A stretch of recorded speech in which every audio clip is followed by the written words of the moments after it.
അങ്ങോട്ട് ഇറങ്ങാൻ ഭയങ്കര ഉത്സാഹമായിരുന്നു. തിരിച്ചു കയറാൻ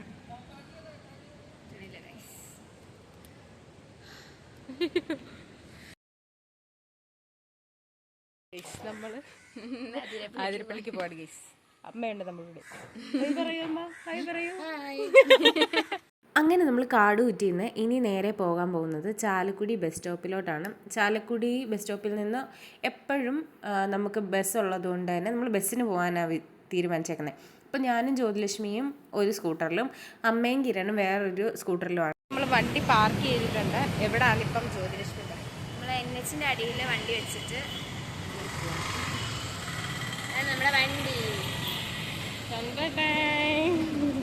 അങ്ങനെ നമ്മൾ ചാലക്കുടി ബസ് സ്റ്റാൻഡിൽ നിന്ന് ബസ് നോക്കി നിൽക്കുകയാണ്. ഇവിടെ വരെ കൊണ്ടുവരും ബസ്സൊക്കെ. അങ്ങനെ നമുക്ക് പോകാനുള്ള ബസ് വന്നു. ഇനി ബസ്സിൽ സീറ്റ് പിടിക്കാൻ ബസ് കിട്ടി ഗൈസ്. ഇനി അവിടെ കാഴ്ചകളൊക്കെ കാണിച്ചു തരാം. നമ്മുടെ ബസ് പോകുന്നത് ഈ കാടിൻ്റെ നടുവിൽ കൂടെയൊക്കെയാണ്. അപ്പം നമ്മുടെ എല്ലാം പോകുന്ന വഴിക്ക് ഈ നമ്മുടെ കോഷൻ ബോർഡുകളൊക്കെ കാണാൻ പറ്റും. പുലി, മാന്, ഈ പോത്ത് അങ്ങനെയുള്ള സാധനങ്ങളൊക്കെ ഉണ്ടെന്ന് കാണാൻ പറ്റും. പിന്നെ മെയിനായിട്ടുള്ള ആൾ ആനയാണ്. കണ്ടക്ടറേട്ടൻ ഞങ്ങളോട് പറയുകയും ചെയ്തു ഇങ്ങോട്ട് വരുന്ന വഴിക്ക് എന്തോ 2-3 ആനയൊക്കെ കണ്ടായിരുന്നു, ആൾക്കാർ ഓടിയെന്നൊക്കെ. പക്ഷേ ഞങ്ങളുടെ ഭാഗ്യത്തിന് ഞങ്ങൾ അതൊന്നും കണ്ടില്ല. നിങ്ങൾക്ക് കാണാൻ വേണ്ടി കുറച്ച് വിഷ്വൽസൊക്കെ ഞാനിവിടെ എടുത്തിട്ടുണ്ട്. നല്ലതാണെന്ന് പ്രതീക്ഷിക്കുന്നു. സ്കൂളിൽ നിന്നൊക്കെ കുറേ പേര് ആതിരപ്പള്ളിക്ക് പിന്നെ മെയിൻ കാര്യം ഞാൻ ഇവിടെ ആതിരപ്പള്ളി എന്ന് പറയുമ്പോൾ ജ്യോതിലക്ഷ്മി എപ്പോഴും എന്നെ തിരുത്തുന്ന കാര്യമാണ്. ആതിരപ്പള്ളിയല്ല ആതിരപ്പിള്ളിയാണെന്ന്. ഓക്കെ, ഇപ്പോഴെങ്കിലും ഞാൻ കറക്റ്റാക്കിയെന്ന് ഞാൻ വിചാരിക്കുന്നു. ഇപ്പോഴും ഞാൻ തെറ്റിച്ചിരിക്കുന്നു ഗൈസ്. ആതിരപ്പള്ളിയല്ല അതിരപ്പള്ളി എന്നാണ്. അപ്പോൾ സ്കൂളിൽ നിന്നൊക്കെ കുറേ പേരൊക്കെ ആതിരപ്പള്ളിക്കാണ് പോകുന്നത്, ടൂർ പോകുന്നതെന്നൊക്കെ ഞാൻ കേട്ടിട്ടുണ്ട്. പക്ഷേ ഞാൻ പഠിച്ച സ്കൂളിലൊന്നും അങ്ങനെ പോയിട്ടില്ല. അപ്പോൾ എനിക്ക് പോകണമെന്ന് ഭയങ്കര ആഗ്രഹമായിരുന്നു. അങ്ങനെയാണ് ഈ ചാലക്കുടിയൊക്കെ എക്സ്പ്ലോർ ചെയ്യാൻ ഈ പ്രാവശ്യമെങ്കിലും ഞാൻ ജ്യോതിലക്ഷ്മിയുടെ കൂടെ വന്നത്. പോകുന്ന വഴിക്ക് കുറേ ഈ പന ഒക്കെ കുറേ സ്ഥലത്തുണ്ടായിരുന്നു. അപ്പം ഞാനും ജ്യോതിലക്ഷ്മിയും വിചാരിച്ചത് ഇത് ആനയ്ക്ക് കൊടുക്കാമെന്നാണ്. പിന്നെയാണ് മനസ്സിലായത് അതൊക്കെ ഇങ്ങനെ നമ്മൾ വിറ്റിട്ട് എണ്ണയൊക്കെ ഉണ്ടാക്കും, അങ്ങനെയൊക്കെയാണ് എന്തോ കാര്യങ്ങൾ. ഈ പോകുന്ന റൂട്ടാണ് നമ്മുടെ സിൽവർ സ്റ്റോം അതൊക്കെ ഉള്ളത്.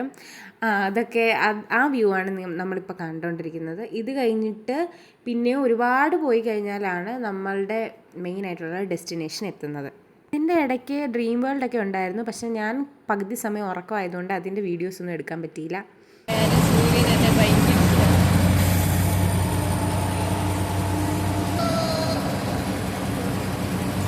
നമ്മൾ പോകുന്ന വഴിക്ക് കുറേ വളവും തിരിവും എല്ലാം ഉണ്ട്. പിന്നെ നമ്മളുടെ ഈ പോകുന്ന വഴിക്ക് കാട് മാത്രമല്ല, കാട് വീട് നമ്മുടെ ബസ്സിൽ തന്നെ ഈ സ്ഥലത്ത് അവരവരുടെ സ്ഥലത്ത് ഇറങ്ങുന്നവരുണ്ട്. അങ്ങനെ ലാസ്റ്റ് നമ്മൾ നമ്മുടെ മെയിൻ ഡെസ്റ്റിനേഷനിലെത്തി. പിന്നെ ഇവിടെ ടിക്കറ്റ് എടുക്കാൻ 60 രൂപ കൊടുക്കണം.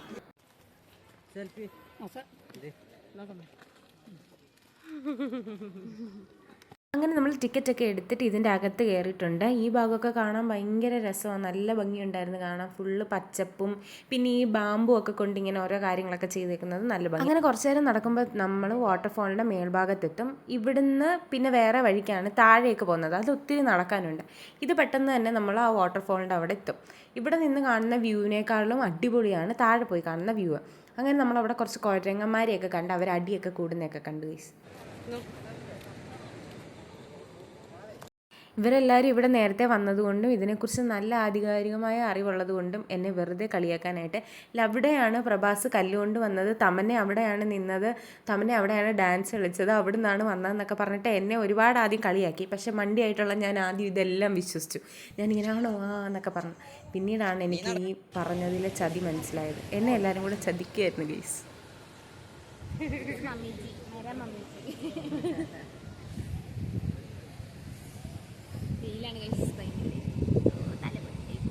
ഇനി നിങ്ങൾ കാണാൻ പോകുന്ന ഈ ദൃശ്യങ്ങളെല്ലാം ഞാൻ നമ്മുടെ മെയിൻ വീഡിയോഗ്രാഫറിൻ്റെ കയ്യിൽ ഫോൺ കൊടുത്തിട്ട് അവനെടുത്ത വീഡിയോസൊക്കെയാണ്. അവന് ഈ കാര്യങ്ങളൊക്കെ ആധികാരികമായ കഴിവുള്ളതുകൊണ്ട് എനിക്ക് പിന്നെ അധികം ഫോൺ ഉപയോഗിക്കേണ്ടി വന്നില്ല. പകുതി അവനാണ് യൂസ് ചെയ്തത്. പിന്നെ ഞങ്ങളിങ്ങനെ ഷോ ഒക്കെ കാണിക്കാൻ ഞാൻ വയ്യാത്ത കുട്ടികളെ പോലെ ജ്യോതിലക്ഷ്മിയുടെ കൈ വിടാണ്ട് എല്ലായിടത്തും ഇറങ്ങിയിട്ടുണ്ട്. പക്ഷേ അവിടെ ഭയങ്കര തെന്നലൊക്കെ ആയതുകൊണ്ട് എല്ലാവരും സൂക്ഷിച്ച് വേണം ഇറങ്ങാനായിട്ട്. അവിടെ എല്ലാവരും ഇരുന്ന് നല്ല രീതിക്ക് വെള്ളം നനയുകയും ഇങ്ങനെ അവരെന്തോ വളരെ സന്തോഷത്തോടെ നനയുന്നതൊക്കെ കണ്ടിട്ട് ഞങ്ങൾ പിന്നെ ഡ്രസ്സൊന്നും എടുക്കാത്തത് കൊണ്ട് പിന്നെ നമ്മൾ ഇറങ്ങിയില്ല. പക്ഷെ വിഷമമുണ്ട്. അടുത്ത പ്രാവശ്യം വരുമ്പോഴത്തേക്ക് നമ്മൾ ഡ്രസ്സൊക്കെ എടുത്തിട്ട് അവിടെ പോയി സെറ്റായി അടിപൊളി കുളിക്കും. നല്ല രസം. നമുക്ക് അവിടെ ചെല്ലുമ്പോൾ ഇങ്ങനെ തോന്നും ഭയങ്കര ചൂടായതുകൊണ്ട്. ഇനി നമ്മൾ എന്തായിരുന്നു വെള്ളച്ചാട്ടത്തിൻ്റെ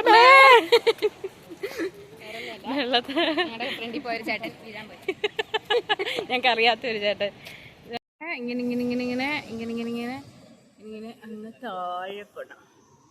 താഴെ എത്തിയിരിക്കുന്നു. കുറേ നേരം നടന്ന് താഴെ എത്തി.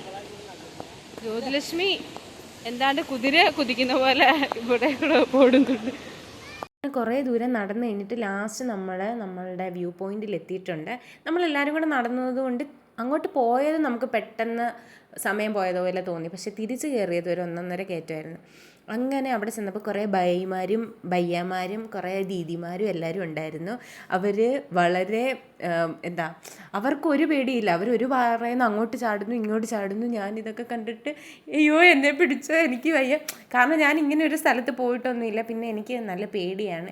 ഇവരൊക്കെ കുരങ്ങന്മാരുടെ ജന്മത്തെ പോലെ അങ്ങോട്ടും ഇങ്ങോട്ടും ചാടും. ഞാൻ ജ്യോതിലക്ഷ്മി എടുത്ത് എടി പതുക്കെ പോടി, അവിടെ നിൽക്കടി അങ്ങനെ പറഞ്ഞുകൊണ്ടിരിക്കുകയായിരുന്നു. പക്ഷേ പിന്നെ അത് കഴിഞ്ഞിട്ട് നല്ല രസമാണ് താഴെ ചെന്ന് കഴിയുമ്പോൾ. ഇത്രയും നേരം ചൂടടിച്ചിട്ട് താഴെ ചെന്ന് കഴിയുമ്പോഴത്തേക്കും നല്ല തണുപ്പാണ്. കാരണം ആ വെള്ളം വീഴുന്നതും ആ ഇറച്ചിലടിക്കുന്നതൊക്കെ ഭയങ്കര രസമാണ് കാണാൻ. നിങ്ങൾ എപ്പോഴെങ്കിലും ഒരിക്കലെങ്കിലും ഇത് വന്ന് എക്സ്പീരിയൻസ് ചെയ്യണം. പിന്നെ എൻ്റെ വക കുറച്ച് ക്യൂട്ട് റീൽസൊക്കെ ഇടാൻ വേണ്ടിയുള്ള പോസുകളാണ് നിങ്ങളിപ്പോൾ കാണുന്നത്. അവിടുന്ന് ആ ബയ്യമാരൊന്നും മാറുന്ന പോലുമില്ല. അവരെല്ലാവരും അവിടെ നിന്ന് വീഡിയോസൊക്കെ എടുത്തുകൊണ്ടിരിക്കുകയാണ്. ലാസ്റ്റ് ഞങ്ങൾ അവിടുന്ന് ഇറങ്ങി. പിന്നെ ഇവിടെയൊക്കെ വന്ന് കുത്തിയിരുന്നു. അങ്ങനെ കുറച്ച് നേരം അവിടെയൊക്കെ നിന്നതിന് ശേഷം ഞങ്ങൾ തിരിച്ചു പോവാണ്. കാരണം ഇന്നത്തെ വൈകിട്ടത്തെ ട്രെയിൻ ഞങ്ങൾക്ക് തിരിച്ചു പോയാൽ മാത്രമേ നാളെ കോളേജിൽ ക്ലാസ് അറ്റൻഡ് ചെയ്യാൻ പറ്റത്തുള്ളൂ ഗൈസ്. അങ്ങോട്ട് ഇറങ്ങിയെന്ന് അറിഞ്ഞില്ലെങ്കിലും തിരിച്ചു കയറിയത് നല്ലപോലെ ഇറങ്ങി ഗൈസ്. അയ്യോ അങ്ങോട്ട് ഇറങ്ങാൻ ഭയങ്കര ഉത്സാഹമായിരുന്നു. തിരിച്ചു കയറാൻ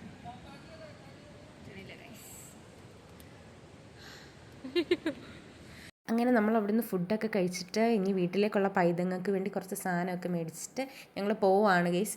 ഇതിൻ്റെ ബാക്കി വീഡിയോസ് ചെയ്യാഞ്ഞത് എൻ്റെ ഫോണിലെ ചാർജ് തീർന്നത് കൊണ്ടാണ്. അപ്പോൾ നെക്സ്റ്റ് വീഡിയോയിൽ കാണാൻ. ടാറ്റാ.